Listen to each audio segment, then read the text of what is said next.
ममता बहुत ही सीधी और प्यारी लड़की थी, वहीं सुनील एक सरल और आगे बढ़ने की सोच रखने वाला लड़का। सुनील, बेटा सुनील कहाँ है? अरे जरा एक गिलास पानी तो दे दो। हाँ माँ, अभी आया। क्या माँ, पानी तेरे सर के पास ही तो रखा है, क्या हो गया है? तबीयत खराब है क्या? अरे नहीं नहीं, वो उठने का मन ही नहीं कर रहा था, तो देखा ही नहीं। वैसे क्या कर रहा है? यहाँ बैठ ना मेरे पास। माँ पढ़ रहा था। वो क्या है ना, नौकरी में तो वक्त नहीं मिलता, अब ऑफिस से घर आकर ही तो वक्त मिलता है। अच्छा ठीक है, पढ़ ले जा बेटा। सुनील पढ़ लिख कर और आगे बढ़ना चाहता था, लेकिन माँ की तबीयत खराब देखकर सोचता है कि शादी ही कर ले, कब तक माँ का ख्याल वो अकेले रख पाएगा। तो एक दिन, माँ ये ममता है, मैंने इससे शादी कर ली है। तुम्हारी तबीयत भी ठीक नहीं रहती, तो मैंने सोचा शादी कर लेता हूँ। घर संभालने वाली और तुम्हें संभालने वाली कोई आ जाएगी तो अच्छा रहेगा। माँ अचानक से सामने बहू देखकर हैरान रह जाती है। बेटा ये क्या बात होती है? न बैंड, न बाजा, न दहेज, न शगुन, ऐसे कैसे बहू आ गई? माँ तू तो जानती है, मैं नौकरी के साथ पढ़ाई कर रहा हूँ, तो कहाँ से इतना पैसा बचा पाता कि धूमधाम से शादी करता। वैसे भी माँ, लोग तो आकर खाकर निकल जाएंगे, इसलिए बस वैसे ही। माँ जी, मैं आपका ख्याल रखूंगी। वैसे भी ये आगे की पढ़ाई कर रहे हैं, अच्छा कुछ कर गए तो सबके दिन फिर से अच्छे आ जाएंगे। सास को ममता की बात ठीक तो लगती है, लेकिन मन में कहीं ना कहीं लगता है कि कहीं बहू बेटी को लेकर फुर्र ना हो जाए और फिर तो वो रह जाएगी अकेली। बेटा देख, मेरा जो कुछ भी है वो सुनील ही है, और सुनील का भी अब इस दुनिया में मैं ही हूँ और कोई नहीं। क्या सुनील? बिल्कुल माँ, लेकिन आज से ममता भी मेरे जीवन का अहम हिस्सा है, जैसे तू है। सास को बड़ा बुरा लगता है कि उसकी सल्तनत में कोई और हिस्सेदार कैसे हो सकता है, कैसे कोई और उसके 30 साल के बेटे की जिंदगी में अचानक से आकर बराबर का हिस्सेदार बन सकता है। देख बहू, मैं भले थोड़ा बीमार रहती हूँ, लेकिन इसका मतलब यह नहीं कि घर की चीजों में मेरा कंट्रोल खत्म हो गया है। मैं आज भी इस घर की रानी हूँ, समझी? बेटा सोचता है कि ये माँ को अचानक से क्या हो गया। कल तक जो माँ कहती थी कि जिंदगी का कोई भरोसा नहीं, वो अचानक से जंग के मैदान की झांसी की रानी कैसे बन गई? माँ क्या हो गया है? सब ठीक है ना? अचानक कैसी बात कर रही हो? ममता का आज पहला दिन है, स्वागत करो उसका। आसपास की आंटियों को बुलाओ, नई दुल्हन की मुंह दिखाए करवाओ। खैर, सास होने का फर्ज निभाती है और बाद में एक सहेली के साथ बाहर निकल जाती है। क्यों नहीं बताया नहीं कि बेटे का ब्याह कर रही हो? वैसे तो सारा दिन हम ही में घुसी रहती हो। अरे मुझे भी तो अभी पता चला, यूं अचानक सर पर लेकर आ गया। कहता है बहू है माँ तुम्हारी, अब इसको भी इतना ही मैं प्यार करता हूँ जितना तुझे करता हूँ। लो जी, ये क्या बात होगी? क्यों इतना प्यार करता है? अरे माँ का प्यार तो ज्यादा होता है। अब उसको तो कोई दूसरा पति मिल सकता है, लेकिन तुम ही बताओ, क्या माँ की ममता किसी और की हो सकती है?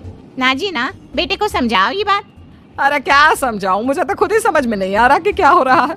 जो बेटा कल तक माँ माँ करता था, अचानक से बीवी बीवी का राग आलाप रहा है। देखा, उसकी बीवी ना सुंदर और जवान है। सुंदरता के आगे तो एक से एक नहीं टिके, तो तेरा बेटा किस खेत की मूली है? सास को भी समझ में आ जाता है कि बहू की सुंदरता के आगे माँ का प्यार किसी काम का नहीं। उधर बीवी, ए जी, अम्मा जी सहेलियों को छोड़ने गई थी, अभी तक आई नहीं, हम देख आए क्या? अरे रहने दो ना, आ जाएंगी। कहाँ जाएगी, उनकी आदत है, एक बार जाती है तो पूरी पंचायत खत्म करके ही आती है। अच्छा ही है, खाना वाना खा कर गई होगी। छोड़ो ना, घूमेगी तो खाना पचेगा, नहीं तो ऐसे ही खाट पकड़ लेगी। बहू भी शांत हो जाती है। उधर सास सोचती है कि आज थोड़ा देर से ही घर जाती हूँ, जब बेटा परेशान होकर ढूंढेगा तब मजा आएगा। बीवी को खुद ही पता चल जाएगा कि माँ के आगे उसकी दाल नहीं गलेगी। लेकिन वहीं दूसरी ओर घर पर, ए जी, माँ जी अभी भी नहीं आई, हमको तो घबराहट हो रही है कि क्या करें, जाकर पता करें किसी के घर। अच्छा कहाँ जाओगी ये भी बता दो। पहला दिन है तुम्हारा इस घर में और एक ही दिन में मोहल्ला छानोगी क्या? हाँ तो आप भी तो नहीं जा रहे हैं ना, हमको फिक्र हो रही है। अरे यार ये रोज का है अम्मा का, खाओ और सो जाओ। बस फिर क्या था, बेटा बहू खाना खाते हैं और कमरे में सोने चले जाते हैं।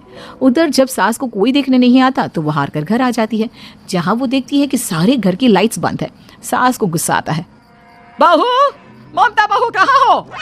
लेकिन सारे दिन की थकी बहू को ऐसी नींद आती है जैसे किसी ने भांग की गोली खिला दी हो।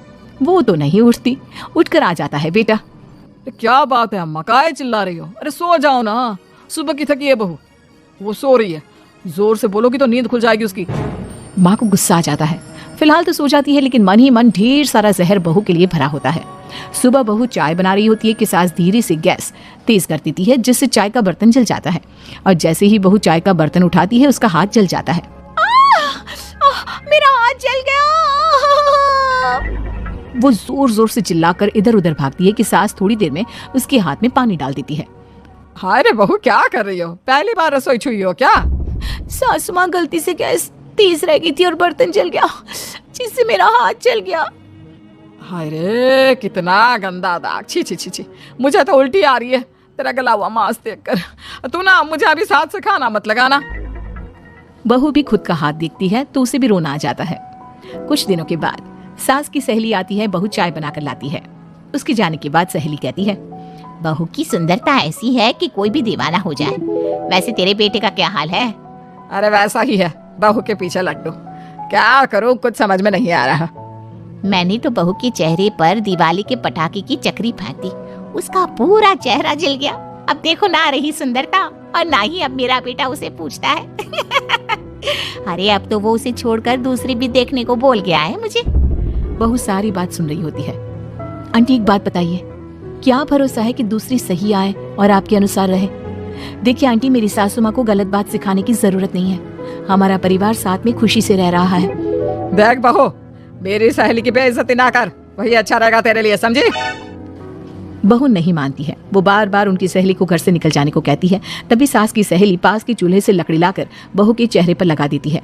बहू जोर जोर से रोने लगती है। अरे ये क्या कर दिया? मैंने कहा किया, ये तो तूने किया। तू ही नहीं चाहती थी कि बहू बेटे के साथ रहे, भला मैं क्यों करूंगी? मैं तो चली, निपटो अब। बहू रो रही होती है, दर्द से चिल्ला रही होती है, लेकिन सास उसे डॉक्टर के पास नहीं ले जाती। तभी पति आता है। क्या हो गया ममता? ये दाग कैसे लगा? तुम कैसे जली? ममता कुछ नहीं कहती, बस दर्द से करा रही होती है। पति माँ की तरफ देखता है। हो ना हो माँ, ये पक्का आपका काम है। आप ही ममता से जला करती थी ना। देखना माँ, अब पुलिस आएगी, केस बनेगा, लेकिन पहले मैं ममता को अस्पताल लेकर जा रहा हूँ। सभी अस्पताल जाते हैं, जहाँ डॉक्टर ममता की सास से कहते हैं, आपने तो नहीं जलाया ना बहू को? अब ममता की सास के तो पसीने छूट रहे होते हैं। वो घबरा कर कहती है, ना ना डॉक्टर साहब, कैसी बात करते हैं? हम क्या जलाएंगे अपनी बहू को? डॉक्टर ममता के पति से पूछते हैं, देखिए, क्योंकि ये ससुराल में जली है तो मामला पुलिस का बनता है, तो आप पहले पुलिस को बुलाइए, तभी इलाज पूरा होगा। सास डर जाती है कि अब तो बच्ची जिंदगी जेल में ही रहना होगा। रहने दीजिए ना, पुलिस को क्यों बुलाना? सारी हंसी खत्म हो जाएगी जब पुलिस के डंडे पड़ेंगे। बहू को जलाना भले ही बहुत आसान हो, लेकिन उसके बाद सारी जिंदगी जेल की हवा खाना। सास डर जाती है। पुलिस आती है। पास लेटी दर्द से करा रही ममता स्टेटमेंट देती है। तो क्या हुआ था? कैसे जली आप? ममता पास खड़ी सास को देखती है। बेटी बताओ, कैसे जल गई तुम? ओए काका का किरण वाली शाहरुख, चुप, बिल्कुल चुप। सास चुप। सभी इंतजार करते हैं कि ममता क्या बोलेगी। जी मैं खाना बना रही थी, लकड़ी उड़कर मेरे ऊपर गिर गई और मैं जल गई। सास बहू की बात सुनकर रोने लगती है। देखा माँ, कितनी समझदार है ममता। ये चाहती तो, हाँ बेटा, ये चाहती तो मैं आज जेल में होती। मुझे माफ कर दे, मैं आगे से अभी कभी